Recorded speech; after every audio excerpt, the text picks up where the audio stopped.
Falco, Heartland Nationals. You know, certainly all of the new facilities enhance the image of NHRA drag racing in the Winston Championship Series. But to many fans, the car will always be the star. And I think especially right now, as the graphic artists and painters so dedicated to this sport have kept pace with the latest styles and trends and colors. I mean, looking at funny cars like Freddie Neely's Pontiac Trans Am here could indeed keep you forever young.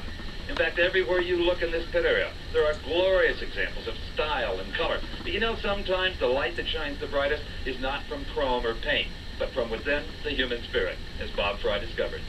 In the sport of NHRA Championship drag racing, even the casual fan is familiar with the term, put the pedal to the metal. It means give it the gas. Let's get this car down the racetrack. But it's not that easy for some racers, like championship world record holder Tommy Cash. Tommy puts the hand control to the metal, and he's been doing it for 21 years. Dedication and endurance seem to be the name of the game for Tom Cash. When he lost a leg in 1969, Tom didn't give up drag racing. He just modified his style, making use of hand controls.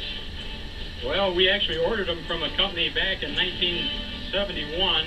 I was racing a super stock Camaro back then, and we put it together in my garage, more or less, for use on the 69 Camaro, and every car I get, we just transfer it over to the new car. Today, Tom races this V6 old Delta 88, and he doesn't feel the hand controls pose any problem in getting off the line at the start of the race. Well, it's not a disadvantage at all, and a little bit of advantage is a lot of times your coordination is quicker with your hands than the brain telling your foot to come off the brake or whatever you're holding the car with. So I might even have a little advantage. Tom and his wife, Ruth, met over 30 years ago at a drag race while actually competing against each other. She says drag racing has always been part of their lives. It's a family-oriented thing, and we've always brought our children with us up until they were old enough where they have their own families now, and they do come once in a while to watch us race. So, win or lose, Tom Cash is into drag racing for the long run, and he feels right at home in the competitive world of stock eliminator.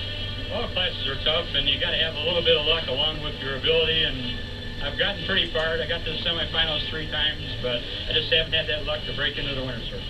Well, it looks like I'll be with Oldsmobile again next year, and I'm hoping we win a big one sometime.